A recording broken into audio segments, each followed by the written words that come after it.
அழிந்து போகிற பொன் அக்கினியினாலே சோதிக்கப்படும். அதை பார்க்கிலும் அதிக விலையேற பெற்றதாய் இருக்கிற உங்கள் விசுவாசம் சோதிக்கப்பட்டு இயேசு கிறிஸ்து வெளிப்படும்போது உங்களுக்கு புகழ்ச்சியும் கனமும் மகிமையும் உண்டாக காணப்படும். 1 பேதுரு 1:7. கிறிஸ்துவுக்குள் பிரியமுள்ள சகோதர சகோதரிகளே, உங்கள் அனைவருக்கும் கர்த்தராகிய இயேசு கிறிஸ்து நாமத்தினாலே அன்பின் வாழ்த்துக்கள். இன்றைக்கு ஒரு முக்கியமான ஒரு செய்தியை குறித்து தியானிக்க போகிறோம். விசுவாசம் ஏன் சோதிக்கப்படுகிறது?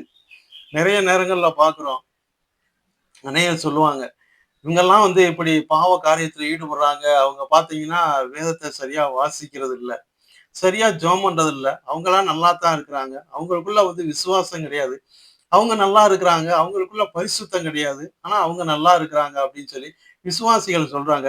இன்னொரு புறம் பார்த்தோம்னா, ஊழியக்காரங்களே சொல்றது உண்டு. இந்த ஊழியக்காரங்க பார்த்தீங்கன்னா, பரிசுத்தமா இல்ல. ஆனா அவங்களுடைய ஊழியம் ஆசீர்வதிக்கப்பட்டிருக்கு பிரதர். எங்களுடைய ஊழியத்துல நாங்க ஆசீர்வாதத்தை பார்க்க முடியல பிரதர் அப்படின்னு சொல்லுவாங்க. நிறைய ஊழியக்காரங்க இப்படி சொல்றாங்க. நாங்க பரிசுத்தத்துக்கு முக்கியத்துவம் கொடுத்து எங்களுடைய சபையில நாங்க பிரசங்கம் பண்றோம் பிரதர். ஆனா எங்களுடைய சபை வளர்ச்சி அடையவே இல்ல. வரக்கூடிய விசுவாசிகளும் பார்த்தோம்னா, அடுத்த சபை ஊழியக்காரங்க கூட்டு போயிடுறாங்க. அவங்க பின்னாடி ஒரு ஆட்டுக்குட்டி போற மாரி அப்படியே போயிடுறாங்க. எங்களுடைய சபைக்குள்ள ஆத்துமாக்களை நிறைய பார்க்க முடியல. எங்களுடைய சபையில விருத்திய நாங்க பார்க்க முடியல. பொருளாதார ரீதியா எங்களுடைய சபை இப்படி உடைஞ்சு போறதுனால பொருளாதார ரீதியாவும் நாங்க நெருக்கப்படுகிறோம் அப்படின்னு சொல்லி சொல்றவங்க நிறைய இருக்கிறாங்க. விசுவாசம் எங்களுடைய விசுவாசம் சோதிக்கப்படுது. நாங்க சோதனைக்குள்ளேயே இருக்கிறோம் அப்படின்னு சொல்லக்கூடிய விசுவாசிகளும் உண்டு, ஊழியக்காரர்களும் உண்டு. விசுவாசம் ஏன் சோதிக்கப்படுகிறது? இதுதான் நம்ம பார்க்க போறோம். விசுவாசம் இருந்தா தான் நம்ம என்ன செய்ய முடியும்? முதலாவது கர்த்தருடைய பிள்ளைகளாக வர முடியும். நிச்சயமான ஒரு காரியம். யோவான் சுவிசேஷ புஸ்தகம் 1:12 சொல்லப்பட்டிருக்கிறது. நம்ம விசுவாசிச்சா தான் என்ன செய்ய முடியும்? கர்த்தருடைய பிள்ளைகளாக முடியும். விசுவாசிச்சா தான் நம்ம பார்த்தோம்னா, இரண்டாவதாக நாம் ரட்சிக்கப்படணும் அப்படின்னு சொல்லி பார்த்தோம்னா, நாம விசுவாசிக்கணும். விசுவாசிச்சா தான் என்ன செய்ய முடியும்? பட முடியும். மார்க் 16:14 சொல்லப்பட்டிருக்கு. லூக்கா 7:12 பார்த்தோம்னா, நீ விசுவாசித்தா ரட்சிக்கப்படுவா அப்படின்னு தான் சொல்லப்பட்டிருக்குது. அப்ப விசுவாசிச்சா தான் நம்ம என்ன செய்ய முடியும்? ரட்சிக்கப்பட முடியும். அடுத்து பார்த்தோம்னா, விசுவாசிச்சா தான் நம்ம கர்த்தரிடத்திலிருந்து அற்புதங்களை பெற்றுக்கொள்ள முடியும்.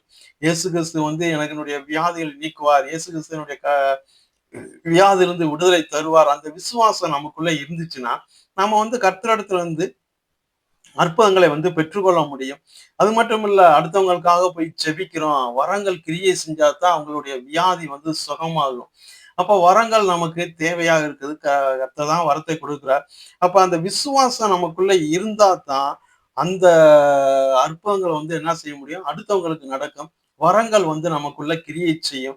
அதே போல விசுவாசத்தா தான் நம்ம நித்திய ஜீவனை பெற்றுக்கொள்ள முடியும். யோவான் சுவிசேஷம் 3:16 வாசிக்கிறோம். யோவான் சுவிசேஷம் 5:24 நம்ம வாசிக்க முடியும்.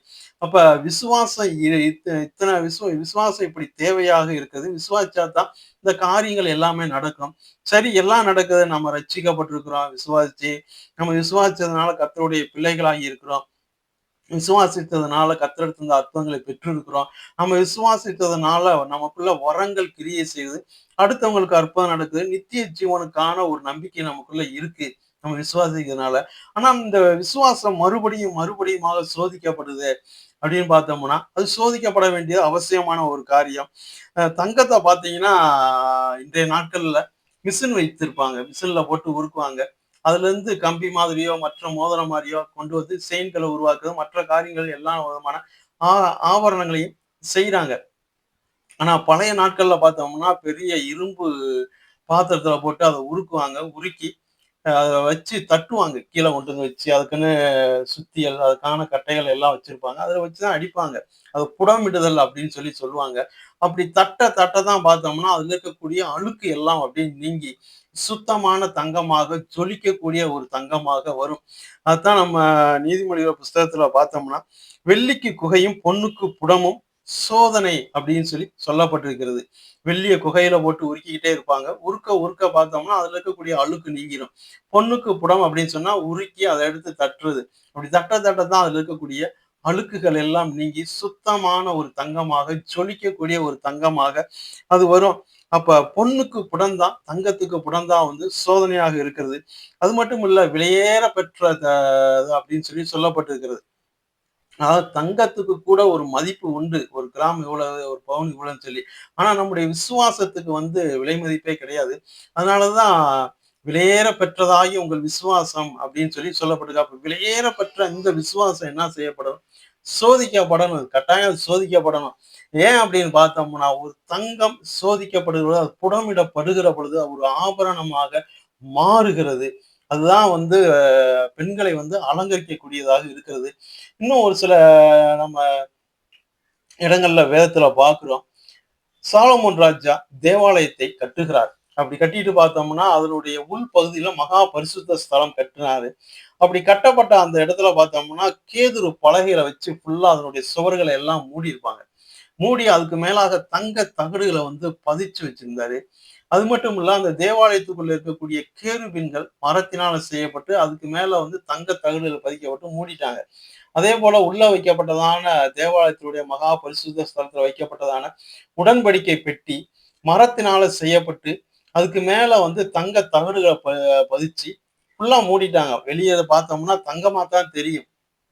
அப்படிதான் செய்தாங்க. அது மட்டும் இல்ல, அந்த மகா பரிசுத்த ஸ்தலத்துக்குள்ள வைக்க வேண்டிய குத்து விளக்காகட்டும், இன்னும் மற்ற பொருட்களாகட்டும், எல்லாமே பார்த்தோம்னா தங்கத்தினால செய்யப்பட்டது. அல்லது தங்கத்தினால தங்க தகடுகள் பதிக்கப்பட்டதுமா தான் இருந்தது. அப்ப தங்கம் தேவாலயத்துக்கு உள்ள போகணும் அப்படின்னு சொன்னா, அது சோதிக்கப்படணும், அது புடமிடப்படணும். புடமிடப்பட்டு சுத்த பொன்னாக மாறின பின்னாடி தான் தேவாலயத்துக்கு உள்ள போக முடியும். இல்லன்னா, அது அழுக்குள்ள ஒரு தங்கமாக இருந்தால் தேவாலயத்துக்குள்ள என்ன செஞ்சிருக்காது? நிச்சயமா போயிருக்கவே முடியாது. அழுக்கான தங்கம், அசிங்கமான தங்கத்த கொண்டு போய் உள்ள வச்சிருப்பாங்களா? நிச்சயமா முடியாது. அது தங்க தகடுகளாக மாறணும்னா, அது உருக்கப்பட்டு, அடிக்கப்பட்டு, சரியான அந்த அளவுல வந்தா தான் கொண்டு போய் உள்ள பதிச்சு வச்சிருப்பாங்க. தங்க ஆணிகள வச்சு தான் அத அடிச்சாங்க. அது மட்டும் இல்ல, சாலமோன் கட்டின தேவாலயத்துல மட்டும் தான் தங்கம் இருந்துச்சா அப்படின்னா, சீயோன குறித்து நம்ம வெளிப்படுத்தின விசேஷம் 21வது அதிகாரத்துல பார்க்க முடியும். புதிய எருசலேமை குறித்து. 20 வெளிப்படுத்தின விசேஷம் 21வது அதிகாரம் 18ஆம் வசனத்துல பார்த்தோம்னா, நகரம் தெளிந்த பளிங்குக்கு ஒப்பான சுத்த பொன்னாய் இருந்தது அப்படின்னு சொல்லி சொல்லப்பட்டிருக்கிறது. சீயோனை குறித்து சொல்லப்படுறப்ப, சுத்த பொன்னா ஒரு பளிங்கு போல பளபளக்கக்கூடிய ஒரு தங்கமாக அங்கே நகரம் இருந்தது சொல்லப்பட்டிருக்கிறது. அதே வெளிப்படுத்தின விசேஷம் 21வது அதிகாரம் 21வது வசனத்துல பார்த்தோம்னா, நகரத்தின் வீதி தெளிவுள்ள பளிங்கு போல சுத்த பொன்னாய் இருந்தது. சீயோன் பரம எருசலேம் பரலோகத்திலிருந்து பூமிக்கு வரக்கூடியது. அது நித்திய நித்திய ஆட்சி காலத்துல வரும். அதனுடைய வீதி எப்படி இருந்துச்சாம்? சுத்தமான பொன், கலப்படமற்ற தூய தங்கத்தினால செய்யப்பட்ட வீதிகளாக அந்த வீதி இருந்ததுன்னு சொல்லப்பட்டிருக்கு. சாதாரணமான தங்கம் அங்க போயிருக்குமா அப்படின்னு சொன்னா, புடமிடப்பட்ட தங்கம் தான் போய் சேர முடியும். இயேசு அதே வெளிப்படுத்திய விசேஷம் 21, 27ல பார்த்தோம்னா, அங்கே தேவாலயத்தை காணவில்லை. கர்த்தர் இரட்சகருமாகிய இயேசு கிறிஸ்து தான் தேவாலயமாக இருக்கிறார் அப்படின்னு சொல்லி பார்க்க முடியும்.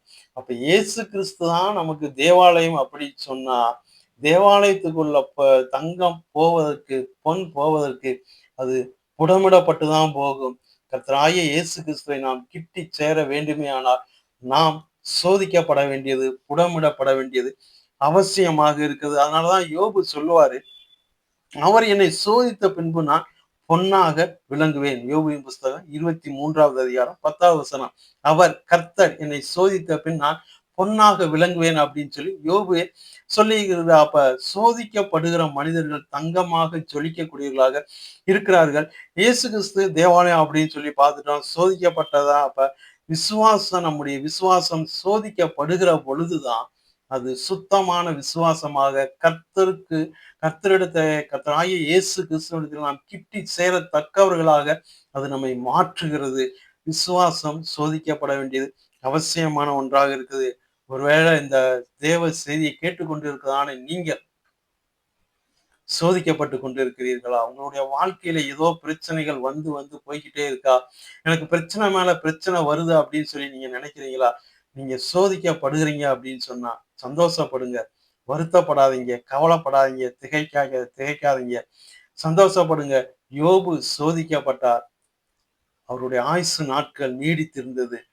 அவர் கர்த்தரை தரிசித்தார் அப்படிதான் சொல்ல முடியும். யோபினுடைய புஸ்தகம் கடைசியில பார்த்தோம்னா, கர்த்தர் அவரோடு கூட யோபோடு கூட பேசினதை நம்ம பார்க்க முடிகிறது. அப்ப அவர் சோதிக்கப்பட்ட பொழுது கர்த்தரோடு ஐக்கியமாவதற்கு, கர்த்தரோடு கிட்டி சேர்வதற்கு அது ஒரு நல்ல வாய்ப்பா இருந்துச்சு. சோதிக்கப்படுறதுக்கு முன்னாடி அவர் ஆண்டவரோட பேசினாரா அப்படின்னு சொல்லி வேதத்துல பார்த்தோம்னா இல்ல. அவரு பலி செலுத்தினார் அப்படின்னு சொல்லி மட்டும்தான் நம்ம வாசிக்க முடியும். இதே போல யோபு மாத்திரமல்ல, வேதத்துல நிறைய பரிசுத்தவான்களை குறித்து பார்க்கிறோம். ஒவ்வொருவருடைய விசுவாசமும் சோதிக்கப்பட்டு தான் இருக்கு. சோதிக்கப்படுகிறவர்கள் கர்த்தரை கிட்டி சேர்ந்திருக்கிறார்கள். இந்த செய்தியை கேட்டுக்கொண்டிருக்கிறதான நீங்கள் சோதிக்கப்பட்டு கொண்டிருக்கிறீர்களா? கர்த்தர் உங்களோடு ஐக்கியமாக விரும்புகிறார். நீங்கள் கர்த்தரை கிட்டிச் சேருங்கள். சோதிக்கப்படுவதற்காக சந்தோஷமாயிருங்கள், சந்தோஷமாயிருங்கள். நீங்கள் நிச்சயமாக சுத்த பொன்னாக, தங்கமாக ஜொலிக்கப் போகிறீர்கள். கர்த்தருடைய கிருபை உங்களோடு கூட இருக்கட்டும். வாழ்த்துக்கள்.